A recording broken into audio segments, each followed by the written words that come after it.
Good evening, I'm Yasmin. Bodalbhai. Now the main headlines in London. A mother and her partner have been jailed over the death of a 15-month-old toddler who was murdered in a campaign of cruel and sadistic abuse. When doctors saw Jacob Lennon, his face was so bruised and swollen, they described him as looking like a panda. Louise Lennon was sentenced to 10 years for child cruelty. Her partner Jake Drummond was jailed for life for murder. A warning, there are distressing details in this report now from Helen Keenan. Subjected to sadistic cruelty by the people who were meant to protect him. 15-month-old Jacob Lennon suffered weeks of abuse before finally being shaken and beaten to death by his mother's boyfriend, Jake Drummond, who was found guilty of his murder, and Jacob's mother, Louise Lennon, found guilty of allowing his death. Jacob's injury, which caused his death, was described in court by the pathologist as being the equivalent of being dropped from a first-floor building. Today, the pair were sentenced for their crimes at the Old Bailey. Louise Lennon wept in the dock as the judge rejected the claim she was coercively controlled by her boyfriend and instead prioritised her relationship over her son's welfare. The court heard how Jacob's face was so swollen from beatings that he resembled a panda. He could barely open his eyes. And the pair joked that his bedroom was the torture room. On the day of his death in August 2019, his mother called an ambulance to say that he wasn't breathing. But the pair lied about how he sustained his injuries. There were 20 new injuries, some far too graphic to detail. The judge handed Jake Drummond a life sentence with a minimum of 32 years. Louise Lennon was sentenced to 10 years in prison. This case involves a vulnerable and defenceless young child being subjected to brutal assaults by you, Jake Drummond, which culminated in his death. The circumstances were such that you, Louise Lennon, as his mother, must have been well aware of what was going on as your child accumulated injuries.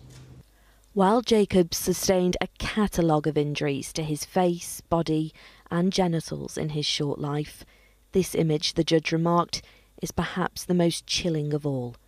Taken when he was a healthy, bright-looking boy, just 12 days later, he was dead. Helen Keenan, ITV News. The London Fire Brigade has released yet another video showing a charging bike bursting into flames. It's one of 64 e-bike and scooter fires this year. Those who sell and repair them say dodgy lithium batteries could be to blame. Those who've lost family are calling for more regulation. Kaf Okpata reports. It began with a mysterious smell of smoke, followed by a burst of flames.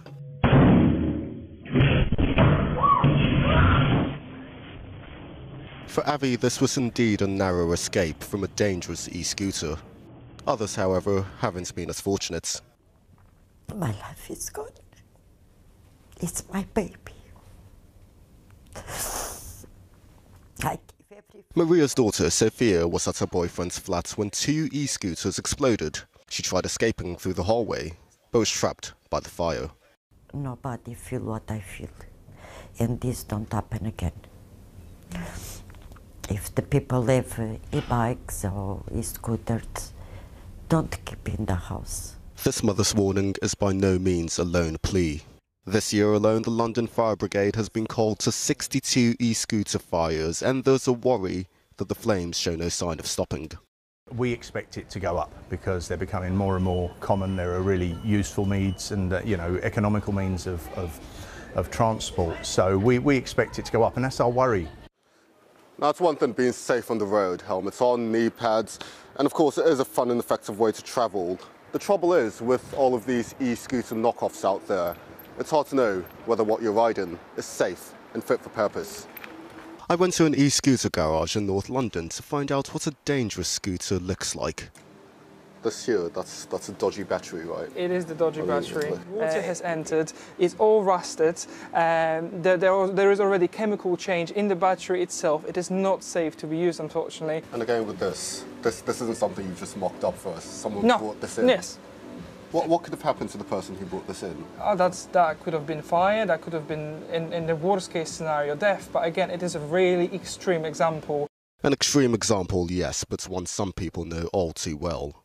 Currently, a regulated e-scooter is one that has a maximum speed of 15 miles per hour, but with the constant blaze of fires, the safety answer may just lie outside the current law and inside the batteries of scooters. Kath Opata, ITV News. A British man's been handed a life sentence for travelling to Syria to join so-called Islamic State 9 years ago.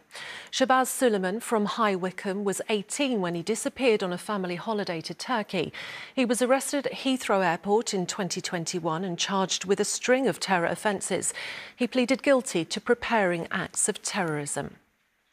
The security contractor Serco has been fined £2.2 million for health and safety failings after a prisoner kicked one of its custody officers to death at Blackfriars Crown Court in 2015. Lorraine Barwell from Harold Wood was killed by Humphrey Burke while preparing to escort him between the court and a van outside. The contractor was told by a judge that its health and safety failures led to risks that were obvious and avoidable. And Woking Borough Council has been placed into special measures by the government over fears of financial collapse after a series of risky investments of nearly £2 billion. Its annual repayments are now greater than the council tax it takes in. The council's Liberal Democrat leader said the debt was inherited from the previous Conservative administration and that they welcome the support. And Prince William has met survivors and bereaved families of the Grenfell Tower fire ahead of the 6th anniversary of the tragedy. The Prince of Wales spoke to community and youth workers at Queen's Park Rangers Stadium to learn about the support the football club has provided. Antoine Allen reports. 72 hearts, 72 people that lost their lives there, and I wanted to give that to you if that was all right. That's very kind, thank you very much, guys. No problem. Prince William's gift is symbolic of the support Queen's Park Rangers have given to the survivors of the Grenfell Tower fire. 6 years since the fire that claimed 72 people's lives, survivors like Paul have used football as a tool to support the community's mental health. Maybe people that don't live in our community don't really understand the fact that us as bereaved survivors and the wider community, we're still suffering without justice, without a lot of different things that are going through us right now. So I think it's very, very important that people like Prince William is coming down today and still showing his support 6 years on and trying to keep the message alive. Since the fire in North Kensington, QPR have stood side by side with the Grenfell Tower community. Prince William came to recognise the impact of their support. Giving us the opportunities to be here and come here, it's been incredible. And how important is it, Krim, that they've been here for you? Massively important, because we're a big football community. Loftus Road have hosted memorial matches for Grenfell. As a club, QPR have suffered their own heartache due to the fire. Amongst the 72, there was two young people who lost their lives. Nahuda, who was a regular at our Gale session at the Westway Sports Centre, and Yasmin, who regular participant who ended up doing his work experience in his very office.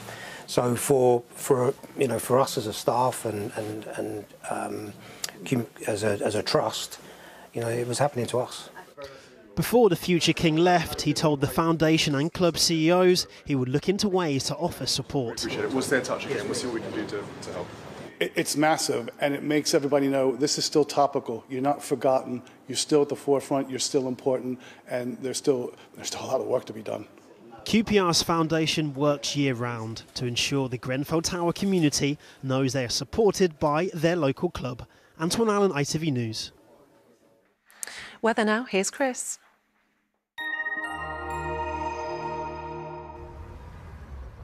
Feels like home, whatever the weather. Valent Boilers and Heat Pumps sponsors ITV London Weekend Weather. Hello there. Very good evening to you. I hope you enjoyed that sunshine we've seen across the capital today. And as we go through the bank holiday weekend, that story is set to continue. A lot of dry, fine and settled sunny weather to be enjoyed. And while we do have the sunshine as well, it will feel quite warm and pleasant. Through the rest of this evening and overnight, we've got some clear skies around. The winds are a little lighter than they have been through today, so you'll notice some shallow mist and fog patches starting to develop through the home counties.